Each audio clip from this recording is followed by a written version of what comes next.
Y en este programa hemos tenido en varias ocasiones la visita de Diego Coral, que estaba como director de la Cinemateca de la Casa de la Cultura. Hace pocos días por las redes sociales nos enterábamos de que había sido cambiado, suspendido su puesto allí. Ya nos explicará el término exacto legalmente cómo se debería decirlo, pero bueno, ya no es el director de la Casa de la Cultura. Ese puesto ha recaído ahora en Paul Narváez, que estaba como investigador de la Casa de la Cultura. Él continuará con la dirección de la Cinemateca y bueno, Diego ha estado alrededor de 4 años, un poco más ahí al frente, así que era justo y necesario también conversar en esta ocasión y conocer los detalles de cómo fue la salida. No, no, mentira, no, no. Vamos a conversar un poco, hacer un balance de lo que ha sido estos 4 años y más. Y para eso, Diego, bueno, agradecerte este tiempo y que nos comentes un poco de entrada. ¿Cómo fue hace 4 años y un poco más que llegaste? ¿Cómo estaba la situación? ¿Con qué te encontraste en la Cinemateca? ¿Cómo fue esa llegada también allí? Bienvenido, Diego. Gracias, Santi. Entre Telones en Radio, siempre pendiente de lo que está pasando a nivel cultural, artístico. Les agradezco mucho. A ver, hace 4 años, ¿cómo encontré la Cinemateca?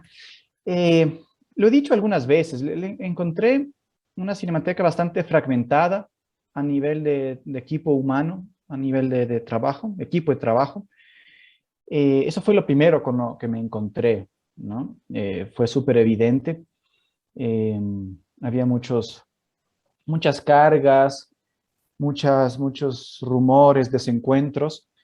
Eh, por otro lado, me encontré una institución, por así llamarla, eh, con un montón de historia, con un montón de potencia, con un montón de cosas que había logrado hacer a pesar de los evidentes problemas administrativos y presupuestarios que ha tenido siempre y que siguió teniendo durante mi administración, mi gestión. Y eso también fue motivador porque de cierta manera había una historia que continuar, había un trabajo que sostener, que honrar y mejorar, evidentemente. Y con el paso de los años, desgraciadamente también me encontré con una cinemateca que tenía limitaciones o incluso carencias totales de ciertos procesos técnicos, de ciertas formalizaciones a nivel de archivo, ¿no? Que fuimos desde finales del 2018 comenzando a trabajar y que a mediados de este año ya comenzaron a tener una concreción muy importante. Ujú. Así en términos generales, ¿no? También la programación, la sala de cine estaba bastante venida a menos, era un lugar bastante, seguía siendo concurrido porque claro, eso es una sala gratuita que siempre ha tenido algún tipo de programación, pero era una sala sin espíritu, Ujú. una programación un poco dispersa. El mismo cineclub estaba muy mal llevado, era un cineclub sin curaduría, sin propuesta pedagógica, eh, y más o menos así, digamos, a breves rasgos, fue Claro, con lo que me con mucho encontré. trabajo que hacer, lo cual, por un lado, a uno le entusiasma el que hay trabajo, pero también le da a veces como esta cuestión, cómo llegó a estar así, un poco teniendo además nombres referentes antes de tu llegada allí, los visibles, ¿no? Pues un Ulises Estrella, una Vilma Granda, bueno, estaba allí obviamente la Laurita Godoy, pero y un montón de gente que alrededor que ha hecho de la Cinemateca. Y ahí quisiera, como para hacer un contexto nada más, sobre todo para la audiencia que tal vez no está tan conectada con lo que es la Cinemateca, porque los que estamos en el cine, alrededor del cine ecuatoriano, pues sabemos la importancia de una Cinemateca. Pero cuéntale un poquito al público, ¿qué es la Cinemateca? ¿Qué es solo la sala, la Alfredo Pareja? ¿Es unas pocas películas guardadas en algún baúl? ¿Qué es la Cinemateca? Es una buena pregunta y justo por lo que tú dices, ¿no? Porque hay una idea tal vez limitada de lo que es la cinemateca, si es que hay también un espacio muy grande en donde la gente simplemente no sabe de la existencia siquiera de la cinemateca y esa fue una de las cosas que trabajé también bastante, intenté trabajar en la comunicación y en hacer que la cinemateca sea algo conocido. La cinemateca tiene tres grandes funciones. La primera, y quizás la principal, es ser custodio del patrimonio fílmico ecuatoriano. Esto significa que es la institución encargada de recuperar, hacer todo lo posible por recuperar, rescatar, preservar, es decir, hacer limpieza, hacer cuidado, hacer recuperación del material fílmico y también analógico y ahora también digital, de todo lo que se ha filmado en el Ecuador, de todo el universo audiovisual, no solamente películas, no solamente documentales, sino cualquier tipo de registro, cualquier tipo de actividad audiovisual en la Y esta historia del primera cine parte, Diego, ecuatoriano. no es sencilla, porque no es cuestión de, me encontré por aquí una latita, una cinta y pongámosla acá, sino que es un proceso muy metódico, muy cuidadoso y muchas cosas se han perdido, incluso por no Sí. preservarlas bien. Sí, sí, es un proceso de muchísimo nivel técnico, implican muchos procesos tecnológicos y por lo tanto se requiere de un nivel presupuestario alto, ¿no? y de personal altamente capacitado en aspectos muy poco conocidos, ¿no? La preservación fílmica es un aspecto muy poco conocido, pero es como restaurar la Mona Lisa. Es igual de difícil que restaurar una película de 1930. Hay un conocimiento atrás de eso muy, muy importante y difícil de conseguir, porque en el país no existen espacios de educación para ese tipo de actividades, ¿no? Entonces, eso es tal vez la actividad, digamos, más importante porque es la única que lo hace en el país. La Cinemateca es la única que preserva, conserva y difunde. Esa es la otra parte, difundir el archivo. Porque si el archivo no se difunde, es una bodega con más o menos recursos, más o menos organizada, pero difundiéndola ya se convierte en un archivo, en un espacio que cumple la función de ser un espacio público, ciudadano, que genere y reconstituya y recree la memoria a través del audiovisual. Eso es lo principal, digamos, por esta característica de ser los únicos que lo hacen en el país. Pero también programamos, sobre todo la sala de cine Alfredo Pareja de la Casa de la Cultura, es una sala gratuita. eh, y la programación de cine es otro universo, ¿no? Porque no es solamente la programación de películas de archivo, por ejemplo, sino una programación diversa que incluye sobre todo cine independiente, cine ecuatoriano. Eh, Siempre se ha intentado, la Cinemateca siempre ha intentado ser un espacio de apoyo para los distribuidores y productores de festivales del Ecuador. Es así que la Cinemateca es la sede principal de la gran mayoría, sino de todos los festivales emblemáticos y los de mediano alcance, por así llamarlo, o de mediana duración del Ecuador. Y dentro de eso tiene también un impacto o un apoyo, una fuerte corresponsabilidad en intentar programar en los núcleos provinciales de la Casa de la Cultura, lo cual se hace dentro de lo posible con todas las limitaciones presupuestarias que hay, ¿no? Y también materiales, porque no todos los núcleos provinciales tienen sala de cine. Y aparte tiene un espacio, una gestión de educación no formal. Todo lo relacionado a la investigación, construcción de talleres, eh, promoción de libros, edición de libros, de revistas, que también desde que nació la Cinemateca lo ha hecho, ¿no? Entonces tenemos el Cine Club, que es una de nuestras actividades más emblemáticas y más queridas, ¿no? Que es un espacio no solamente de programación, sino de pensamiento, de reflexión alrededor de un tema o de una propuesta, de una curaduría, por así llamarla, que implique un diálogo y una reflexión, ¿no? Y más o menos eso son los tres grandes ámbitos de trabajo de la Cinemateca. Y con esos tres ámbitos ya definidos, Diego, que seguramente no nos alcanzaría el tiempo, pero un poco como lo que más satisfacción te deja en estos 4 años en esos espacios. ¿Con qué te quedas de bueno, de todo lo trabajado allí?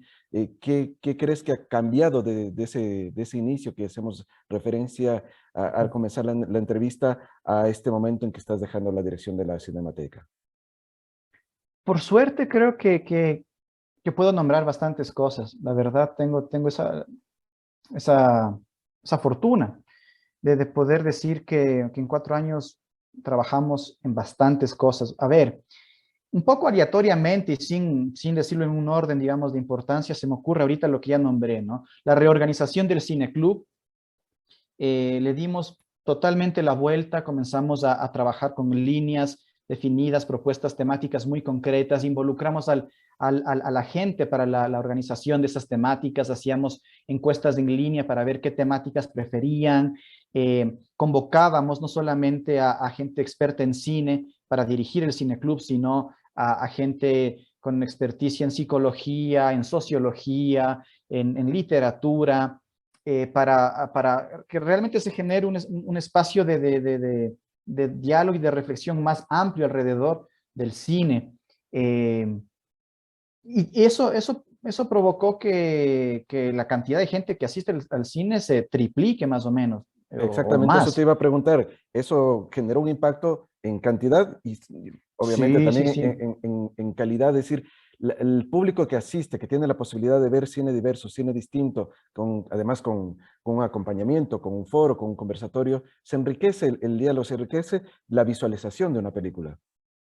Sí, la gente entendió, digamos, y pudo eh, vivenciar ese cambio y por lo tanto, de las 35 personas que estaban en el cineclub cuando yo llegué, antes de la pandemia al cineclub asistían unas 250 personas a escuchar y a debatir y a dialogar y era una cosa muy emocionante, ¿no? Esto por un lado. Y por otro lado, es muy contento de todo el proceso que hemos hecho los últimos 8 meses, 9 meses al respecto del archivo.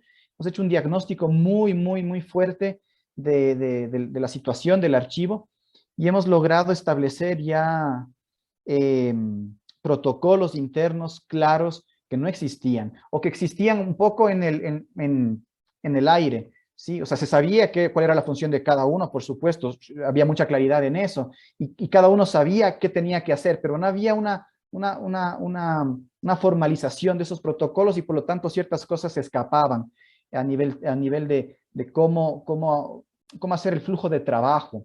Y eso implica un trabajo de diagnóstico muy fuerte y de ir cambiando lentamente la forma de trabajar de los técnicos, ¿no? de la cinemateca.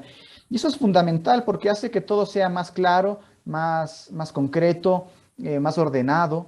Y eso a la larga, sobre todo, se convierte en un beneficio para la gente porque la gente va a tener con mayor agilidad acceso al archivo. A la final, todos estos protocolos están para conservar mejor, pero para dar más y mejor acceso a la gente del archivo, ¿no?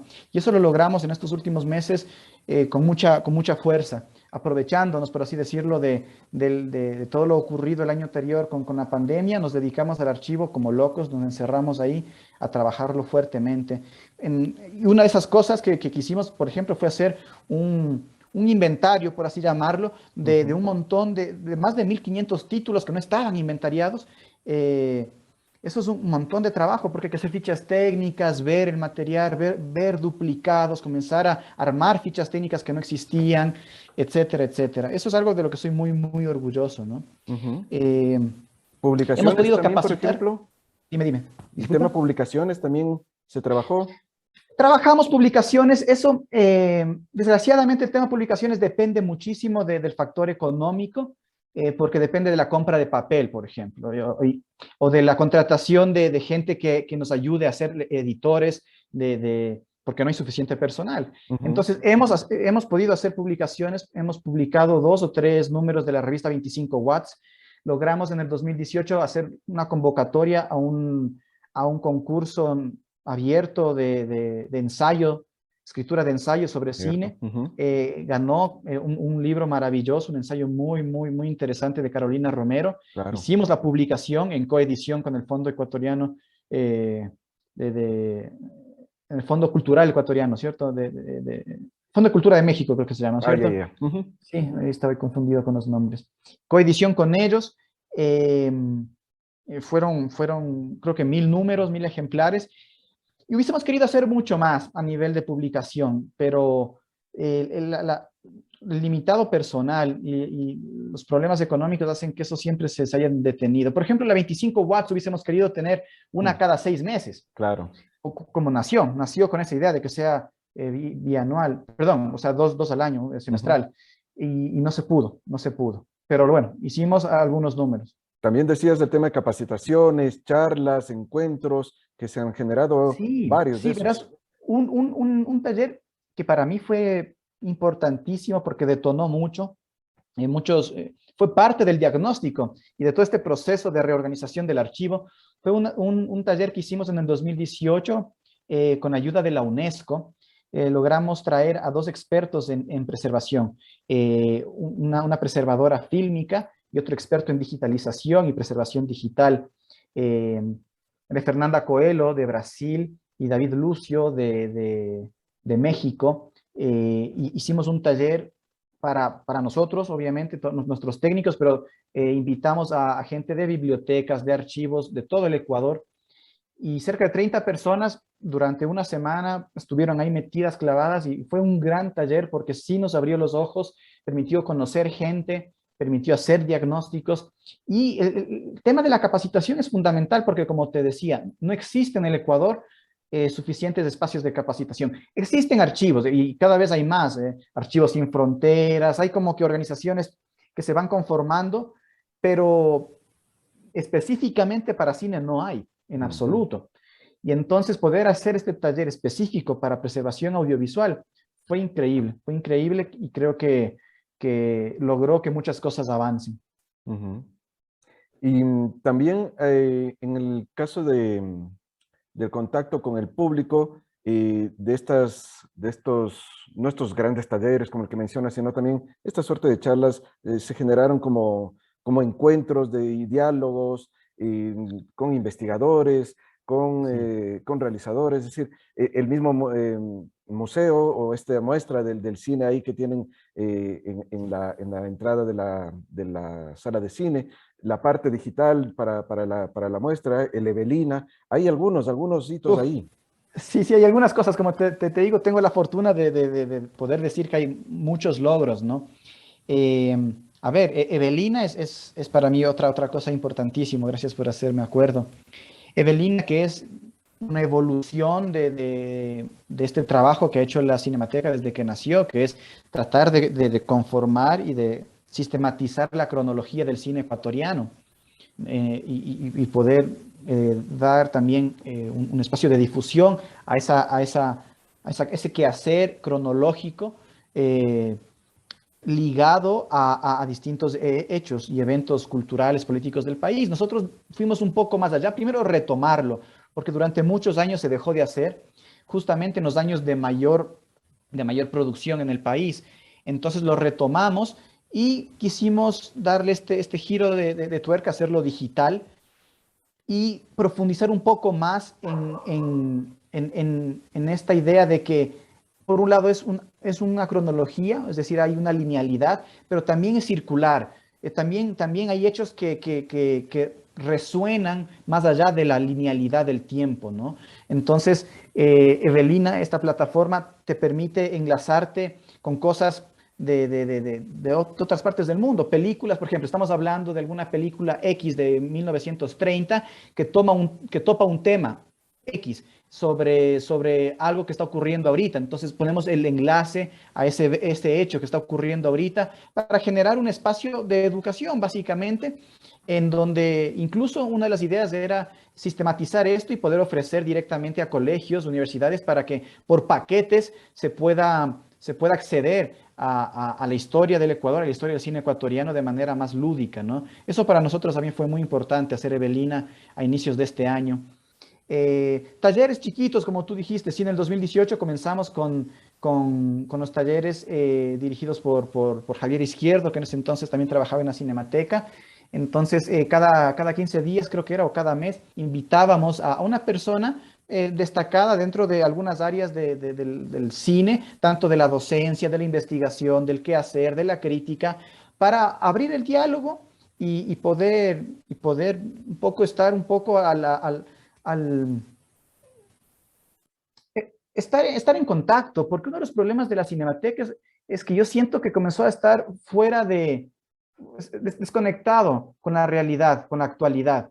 Entonces era volver a traer a la gente a la cinemateca y llevar la cinemateca a la gente para saber cuáles eran los debates contemporáneos, las propuestas contemporáneas, las preocupaciones contemporáneas alrededor del audiovisual ecuatoriano.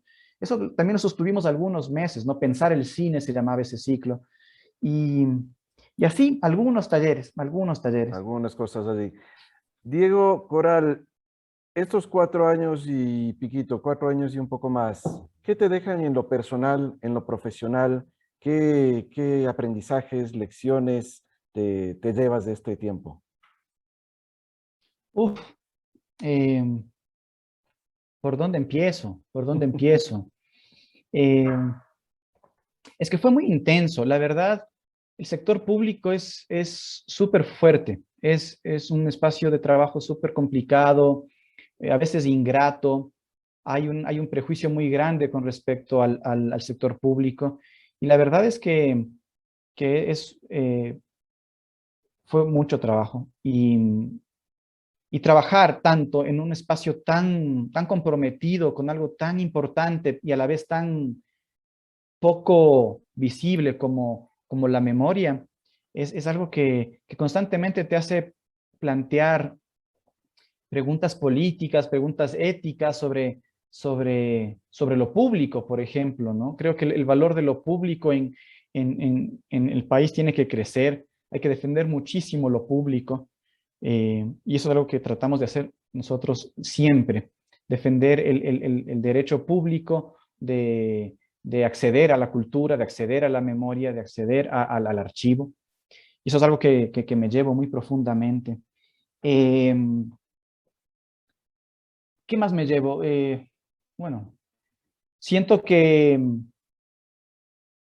para hablar de algo, digamos, un poco más crítico, hay bastante desconexión entre la gente que trabaja dentro del sector público y la gente, digamos, del sector independiente. Hay mucha desconexión, hay mucho desconocimiento por un lado y hay mucho prejuicio también.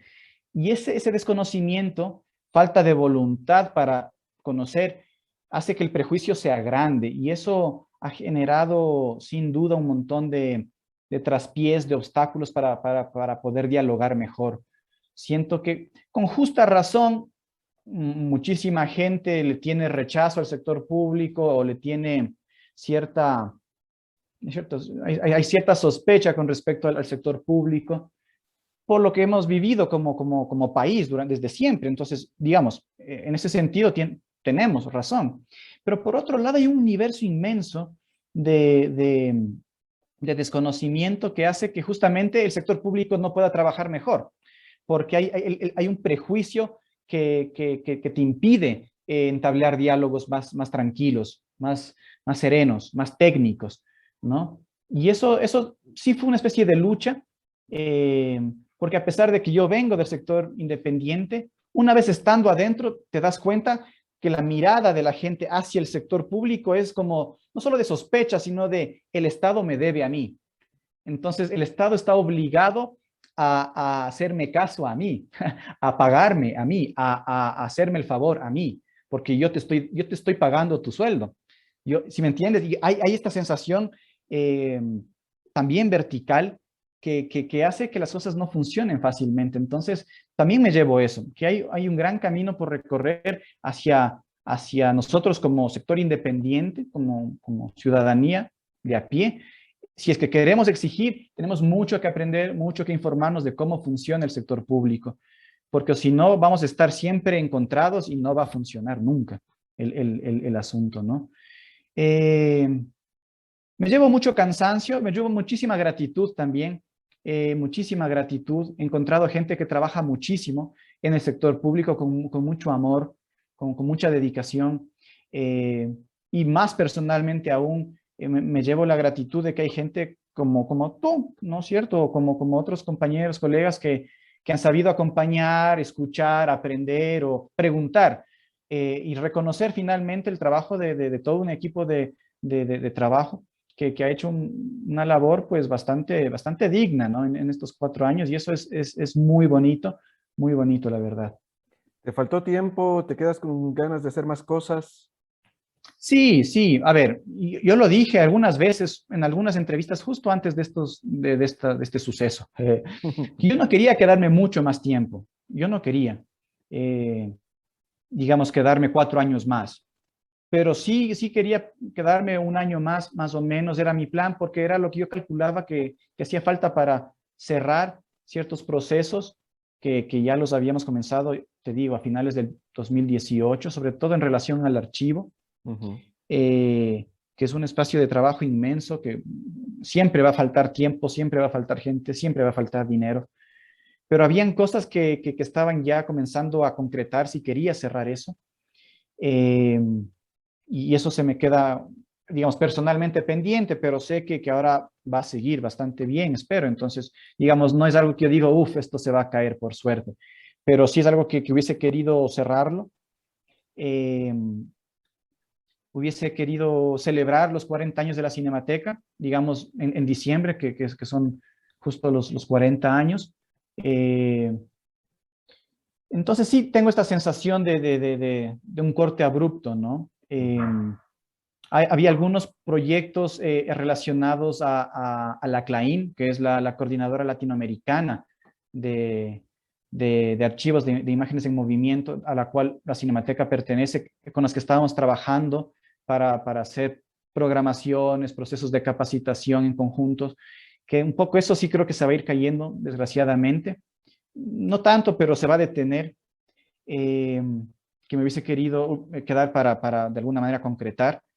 Entonces sí, sí hay algunas cosas que se quedan, pero por suerte yo considero que van a seguir o van a tomar tal vez un rumbo tal vez distinto, pero encaminado hacia un objetivo muy claro, porque lo que tenemos que hacer, lo que se tiene que hacer en la Cinemateca es muy claro.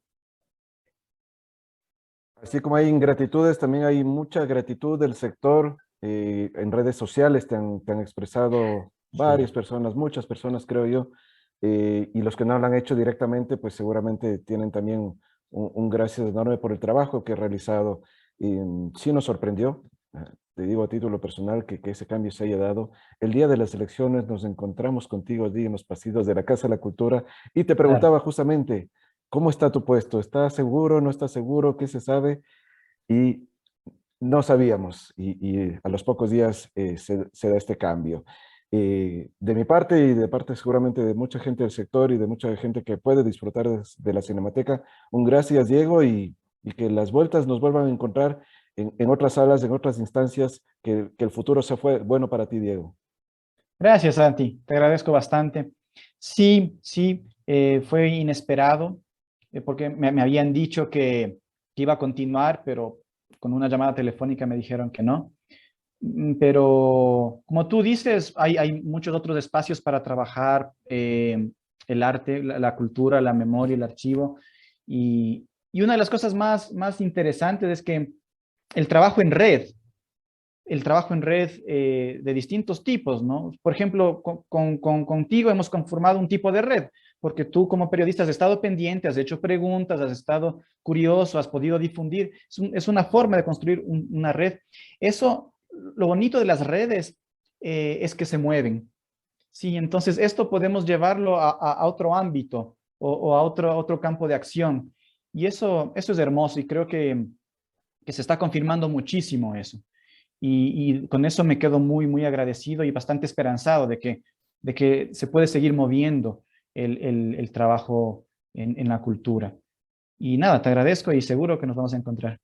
Y no me puedo quedar ahí porque con lo que nos decías, sí me queda ahí la duda, la inquietud. Esta llamada telefónica implica que no hubo un proceso de evaluación con la nueva autoridad de la Casa de la Cultura para ver, bueno, y para conocer, o sea, si yo llego a alguna institución, me interesa saber que, en este caso, tú como director de la Cinemateca, ¿qué hay, qué has hecho, qué planes tienes? Y a ver si es que en la libertad del Claro, tema claro. público yo decido si sigo o no contigo. Pero ¿hubo esos diálogos, hubo esa conversación? Hubo una conversación de media hora en donde me dijo que iba a continuar. Sí, sí.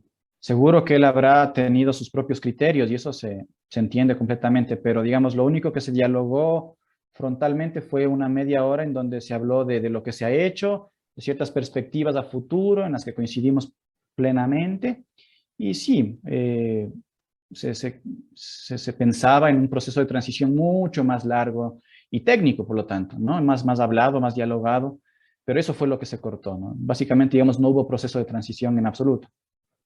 Ok, era necesario conocer también cómo fue ese proceso porque todo eso tiene, en una institución pública hay que transparentarlo siempre. Te agradecemos, Así Diego, es. y nada, como siempre un abrazo y que el estudio de actores sea ahora la excusa para seguir conversando contigo. Que así sea, que así sea. Te estaré molestando para conversar de eso. Con mucho gusto. Gracias, Diego, y seguimos acá con el Muchísimas programa. gracias.